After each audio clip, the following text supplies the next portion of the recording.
Hey guys, welcome back to my channel. Sorry for the cutoff in the first part of part 1. I just ran out of time and my phone died. So here I am again. Let's just pick off where it was. I'm pretty sure Emma was talking, introduced herself to Deku, which they knew each other as kids. But she moved away. Excuse me. And then she got reminded of the memory. She's like Deku, and then Deku stands up, and he's like Emma, and then they hug because they were best friends. And then everyone's like looking at him like a little shocked because Deku doesn't really talk, let alone like touch people, let alone talk. So they're kind of a little shook. And then Deku's like, "How you been?" And then like Emma's like, "Yeah, fine, fine, peachy. How about you?" Fine. And then All Might comes sliding through the door. I am here. Time for the heroes versus villain.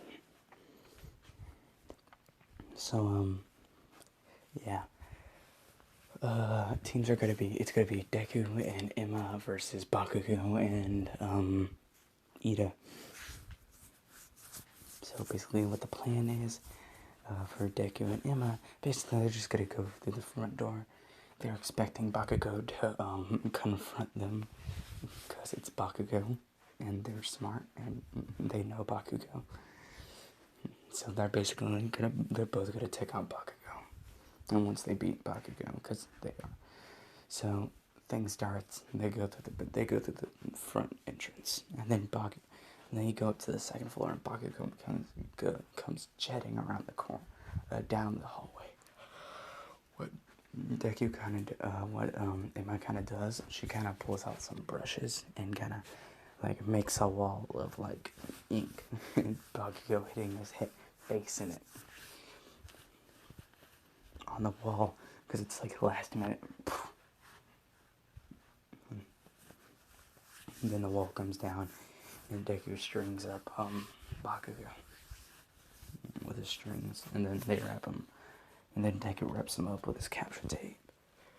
And then like I said in the first part, Deku can see souls, so he can see Ida's soul. So Deku teleports him and Emma up to that floor, like right outside the door.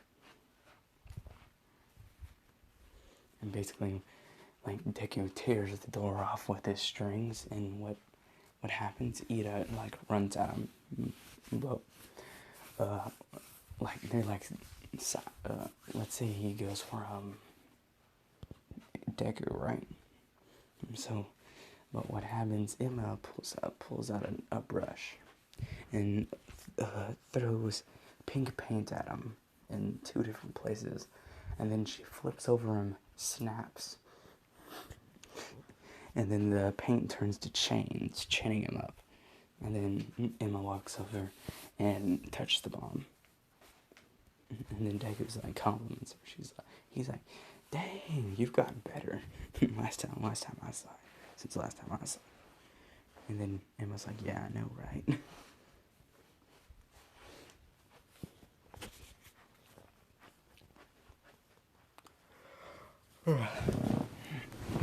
But yeah. So let's say I'm gonna put a little filler in here for you guys. So let's say it's like a free, like one day at UA. Just like, let's say they had a free period. And like, some of the people in the class are like figuring out like they know each other before UA. And then so they kind of like ask Deku and Emma. They come up to him and they like,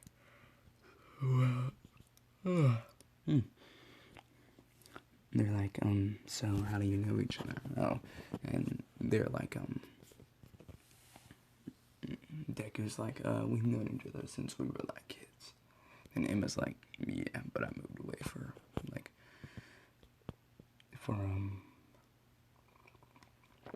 13 months if I do the math.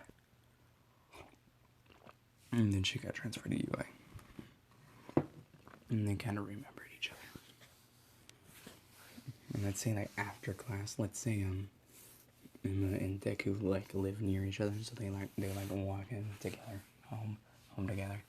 Deku's basically walking her home. Yes. And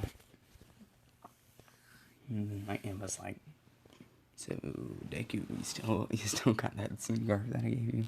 Like, Deku's, like, a little caught off guard by this, like, what's with the what? Like, and then Emma's like, you still got the scarf that I gave you, right? And then, Deku's like, yeah. Why? So she's like, you want it back? And they're like, and Deku's like, you want it back? And I'm like, sure, I don't care. Okay, cool. Let's say this is like a Friday. And then Deku's like, okay, meet me at Deku Beach. So, and I'll give it to you. Let's say 5 o'clock. And then Emma's like, okay. And so Deku walks her home. And then Deku goes home. And then next day, Saturday, 5 o'clock. And they both meet at Dagobah Beach. And let's say it's cleaned up because, let's say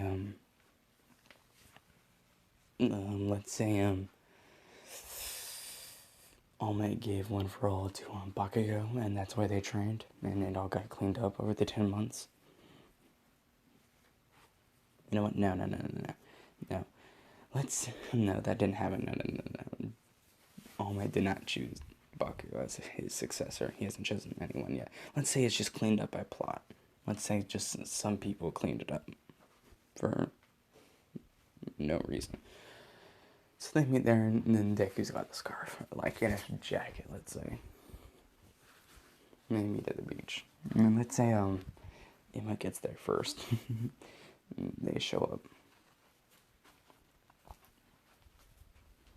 And you know what? I'm thinking about this, if I should do it and if I should not do it, but I'm gonna do it anyway. So let's say sun setting is right there, and they standing like right there. It's like a movie shot, right? And Deku will Deku ties the scarf around Emma's neck, and I don't have I think I have a picture. Yeah, right here. Like this. Yeah, that's basically what Emma looks like.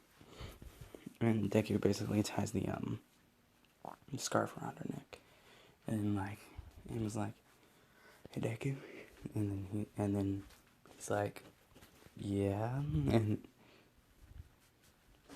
then Emma steps closer. And it's like, "Can I do something real quick?" And then like Deku's like, "Sure," and then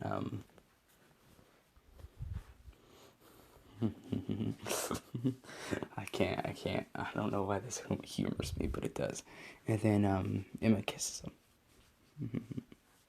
First kiss for both of them. They kiss. And then Deku lags out because he wasn't expecting that. He lags out for 30 seconds. He's just standing there. Bunch of error signs pop up around him and he lags out. And then Emma's like, oh god, he lagged out. Because let's say Emma does know about that. And Emma's like, oh god, he lagged out again.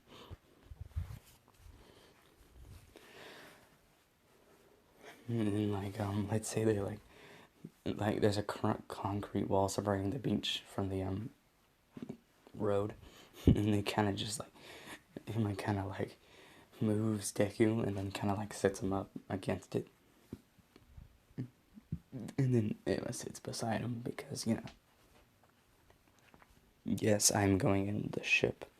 I don't care if I'm going too fast with it. And then once Deku unfreezes, stops lagging, and then it all shoots back into his head. He remembers that before the lag, and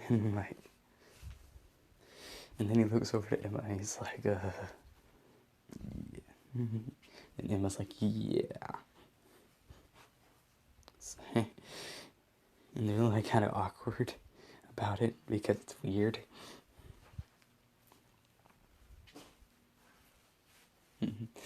And I don't know, flip. So, Decky's like, so, yeah, that happened. And, like, it was like, yeah. And Decky was like, so you wanna go, out sometime? And then, it was, like, a little caught off guard by this, because Deku really isn't, like, a forward person. I should actually keep quiet, because I feel like I might wake someone up. But I don't care.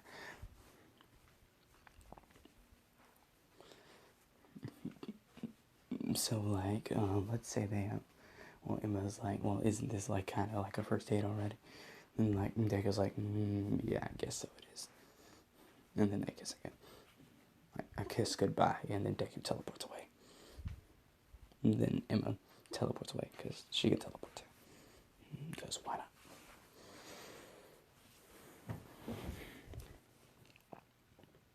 So, yeah, that little filler for you guys. But then, USJ attack, right? Do I have time? Yeah, I can fit it in, definitely. I got plenty of time. Let's not screw this up again. So, they're on the bus to the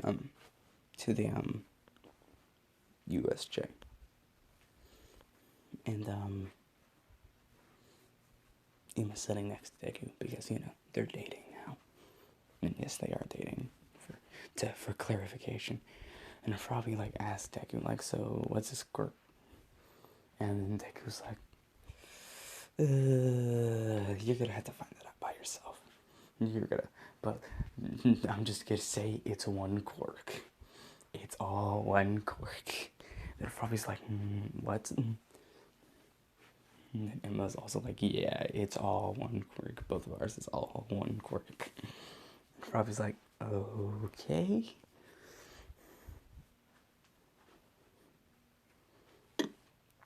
Oof. So when they get to the USJ, portal opens up, villains start flooding out. And let's say, before Aizawa can do anything, Emma and Deku teleport to, like, where all the villains are. Deku starts stringing these dudes up like it's nothing. He, like, pulls out strings and he ties them up. He swings them around. He uses them to be other villains. Emma's like throwing out, like, ink bones, sort of. She's, like, painting out ink bones at him. And